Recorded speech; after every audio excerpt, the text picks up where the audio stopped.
इस देश के हमारे इंद्रपाल सिंह चौहान जैसे स्वतंत्रता सेनानियों ने ऐसे लोगों को जिन्होंने देश पे राज किया, अंग्रेजों ने 200 साल राज किया, ऐसे लोगों को मुकाबला करके देश से भगाने का काम किया है और आगे भी ऐसे तत्व जो होंगे उनको यहाँ पे कोई स्थान नहीं है। जौनपुर में एक कार्यक्रम के दौरान शिरकत करने पहुंचे प्रदेश के कारागार मंत्री दारा सिंह चौहान ने जनपद के मड़ियाहू तहसील की पुलिस में चुनी गई एक घर की बहनों को बधाई देते हुए कहा कि यह योगी सरकार के निष्पक्षता पूर्वक कराए गए परीक्षा का परिणाम है। आज इन बेटियों ने देश का नाम रोशन किया है।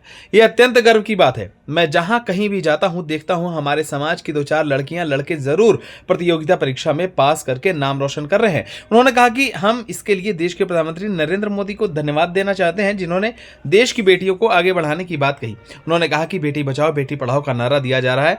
आज हमारी बेटियां सिर्फ भाइयों के कलाई पर रक्षाबंधन बांधकर उनकी सुरक्षा की बात नहीं करती, बल्कि संगीन लेकर बॉर्डर पर भी देश की सुरक्षा के लिए मजबूती से खड़ी हैं और अपना फर्ज निभा रही हैं। उन्होंने कहा कि सुनीता विलियम्स जैसी बेटी चांद पर पहुंचकर भी और वहां से सकुशल वापस लौटी हैं। आज बेटियां हर मामले में आगे हैं।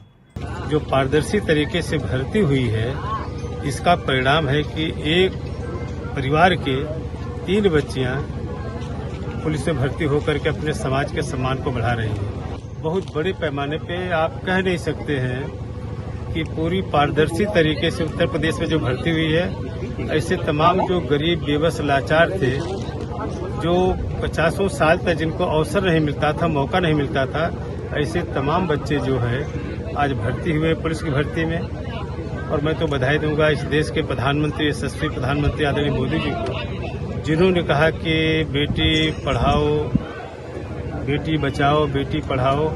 और जिन लोगों ने, इनके परिवार के लोगों ने अपने बच्चों को पढ़ा करके, लोग पहले बेटियों को पढ़ाते नहीं थे, आज बेटियां पढ़ लिख करके कहां से कहां चली जा रही हैं। अभी आपने विलियम्स को देखा कि चांद से उतर के किस तरीके से आई। और आज वो बेटियां केवल हमारे भाइयों के हाथ पे कलाई पे रक्षाबंधन का धागा बांध करके उनकी सलामती और दीर्घायु होने की कल्पना केवल नहीं करती है, बल्कि आज तो हाथ में संगीन लेकर के आज मोर्चे पे बॉर्डर पर डटी हुई हैं इस मुल्क की हिफाजत के लिए।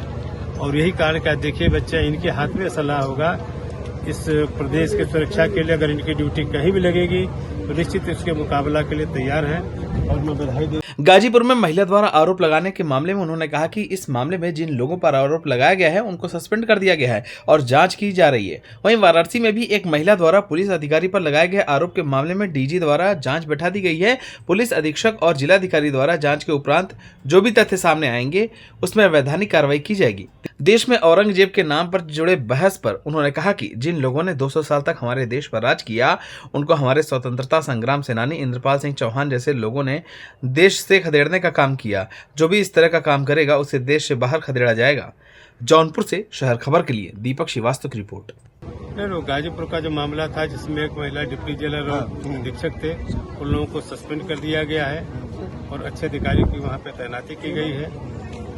और जहाँ तक बनारस का है, जो महिला जिस तरीके से अधीक्षक पे आरोप लगा रही थी, वही मामला जो हमारे प्रदेश के डीजी ने पूरी जांच बैठा दी है। वहाँ के डीएमएसपी कप्तान की रिपोर्ट आने के बाद उनके पर कार्रवाई भी होगी, जो भी विधि सम्पन्न कार्रवाई होगी और बाकी उन लोगों को वहाँ से मुक्त कर दिया गया है।